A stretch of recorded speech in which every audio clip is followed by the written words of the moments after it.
God, I know you're always near. So even in the dark, I will not fear. I know the storms will come. I know I'm not alone. You are my strength, so I will say, you make me brave, you give me courage. I won't be afraid, I won't even worry, 'cause you've got the whole world in your hands. You fight for me, you help me stand. You make me brave, you give me courage.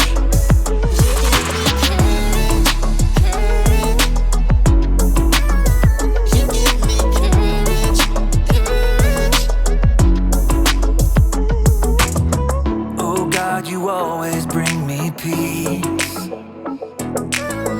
You are a fortress around me. Even when my heart breaks, even when there is pain, you will be my strength, so I will say, you make me brave, you give me courage. I won't be afraid, I won't even worry, 'cause you've got the whole world in your hands. You fight for me, you help me stand. You make me brave, you give me courage.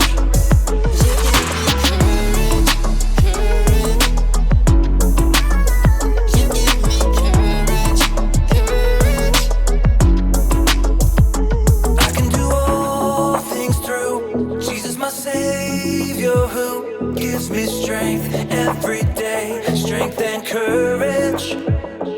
I can do all things through Jesus, my Savior, who gives me strength every day, strength and courage. You make me brave, you give me courage. I won't be afraid, I won't even worry, 'cause you've got the whole world in your hands. You fight for me, you help me stand. You make me brave, you give me courage. I won't be afraid, I won't even worry, 'cause you've got the whole world in your hands. You fight for me, you help me stand. You make me brave, you give me courage.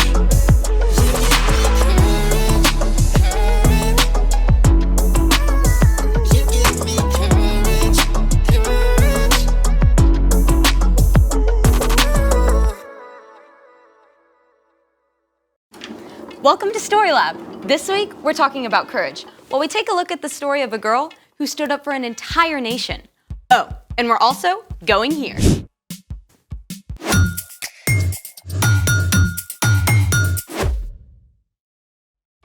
Hey, I'm Skylar. And I'm Sebastian. We're talking about courage. That's being brave enough to do what you should do, even when you're afraid. We all have to be brave sometimes, but some people have to be brave every day for their job. People like bomb diffusers who have to take apart a bomb so it can't explode.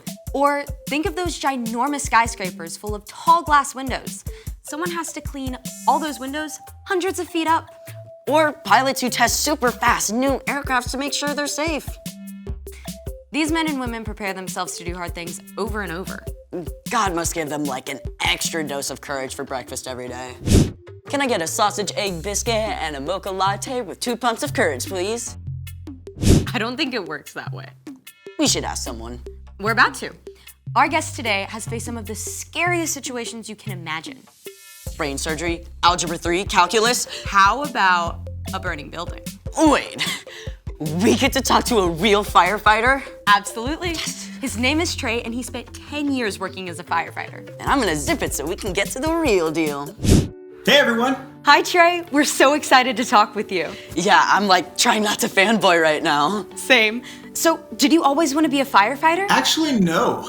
I had just finished school and a family friend had invited me to come check it out. And so I thought, well, while I'm trying to figure out what I'm gonna do with my life, I might as well give it a shot. So this is actually me right here. So, you thought you would just do this for a little while? Yeah, I thought I'd do it until I figured out what I really wanted to do in life, and then I really loved it.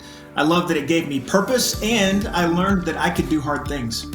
What was your job like? Well, basically, you train to respond to a lot of different emergencies. Obviously there were fires, but we responded to medical calls, we responded to cats inside trees, really a lot of different things that we would have to respond to at any given time.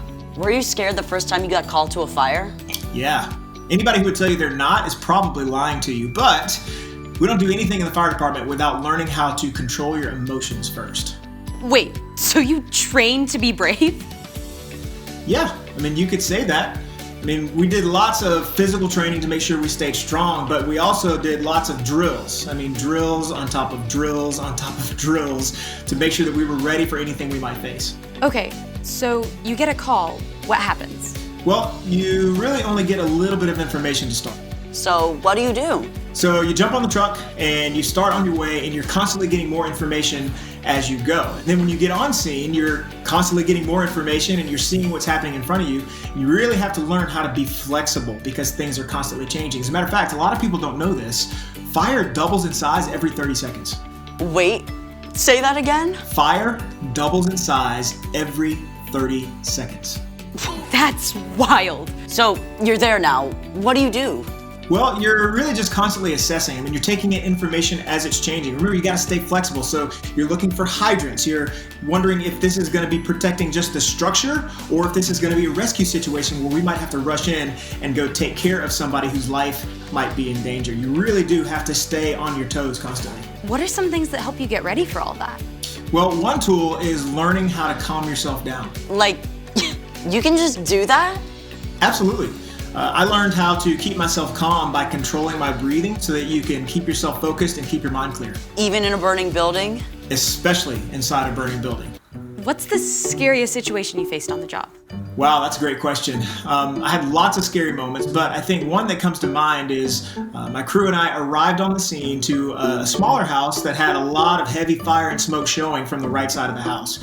And so in order to put out a fire, you have to get to the seat of the fire, which is where the fire originated. And when we went inside, we went up the stairs. There was one crew ahead of us, and we had a really hard time getting to the seat of the fire because it continued to be hotter and hotter and hotter. It was one of the hottest fires I've ever been in my life. But one of the things you want to avoid in a fire situation is if you take too long, because remember, fire doubles in size every 30 seconds. If you take too long, everything can ignite in the room at one time, and that's called a flashover. And that's not a situation that you or I or anybody would ever want to be in. So I remember in that moment, the longer it was taking us to get to the seat of the fire, and as it's getting hotter and hotter, I started looking around for an exit. It's one of the things that they teach you is always have a way out. And so because how scared I was, I could turn over the corner and see the light coming through the front windows. There's heavy smoke. It's not like it's in the movies. You really can't see anything in front of your face. You just have to look for light. And I knew if I needed to, if we had a flashover situation, I could dive out the window to safety and always have a way to get out. Wow, Trey, that is incredible. Thank you, Trey. It's been amazing. Absolutely. Thank you guys for having me. Wow, Trey had to dive into some pretty scary situations. Speaking of scary things, wait until you hear The story before the story. Today, we're in book 17 of the Old Testament, Esther. God made a plan to bless the whole world through Abraham's family, the Israelites. But over and over, God's people would run to God and then pull away, back and forth, just like a yo-yo. At last, God allowed the Israelites to be captured by foreign nations so they would understand they can only be happy close to God. Even in captivity, though, some of these men and women still loved and honored God, like a girl named Esther and her cousin Mordecai, which is where our epic story begins. Take it away! Years before, the Jewish people had been captured and taken from Jerusalem to Babylon. But then, Babylon was conquered and became part of the Persian Empire, with Susa as its capital. So, Esther grew up in a land that was not her own, and when her parents died, her cousin Mordecai raised her as his own daughter. Love the Lord your God with all your heart and with all your soul. Love him with all your strength. Love the Lord your God with all your heart. One day, a new king named Xerxes came to power in Persia, and this guy was a character. He threw a crazy wild party and then fired his own queen for refusing to show up. Not the kind of guy you want running your country. Anyhow, when he finally calmed down, he realized he didn't have a queen anymore, so he decided to look for a new one. After a long search through the entire kingdom, Xerxes chose Esther. Cousin Mordecai, what do I do? Don't tell anyone you're from a Jewish family. We've already seen that Xerxes didn't bother to think much before making decisions, so he chose on a whim to promote an official named Haman to take charge of all the other nobles in the kingdom. Haman had a ginormous ego, and he loved making all the other officials outside the palace bow low to him. But Mordecai refused to bow down to Haman, and this made Haman so mad he about went through the roof! Haman was such a terrible guy that he decided not only to punish Mordecai, but every single Jew in the country. He went to King Xerxes with a terrible plan. Your Majesty, these Jews live differently than everyone else. They don't obey your laws. Who do they think they are? I know, right? Give the order to destroy them. Consider it done. I can't even. Xerxes actually sent a letter all over the kingdom declaring that on the 13th day of the 12th month, all Jews were to be killed. When Mordecai and the other Jews discovered this horrible news, they dressed in rough cloth and wept bitterly. Mordecai sent a message to Esther in the palace, telling her what Haman had done. You must ask the king to save our people. Esther was devastated. She sent a response to her cousin. Tell him, no one can come before the king unless he sends for them. If I do it, I'll die, unless he reaches out his gold scepter to me. Mordecai sent his answer right back. You may not escape, even though you are queen. Who knows? It's possible. You became queen for a time just like this. Esther knew Mordecai was right. She sent him one more message. Tell Mordecai, gather all the Jews. Don't eat anything for 3 days. I and my servants will fast too. Then I'll go to the king. Esther faced a terrible dilemma, but she took 3 days to prepare her heart and her mind. Then she went to face the king. It must have taken every ounce of courage Esther had to step through those doors. And then she had to wait what felt like an eternity for the king to even notice her. At last, he looked up. Then he smiled and reached out his golden scepter. What is it, Queen Esther? I'll give you anything up to half my kingdom.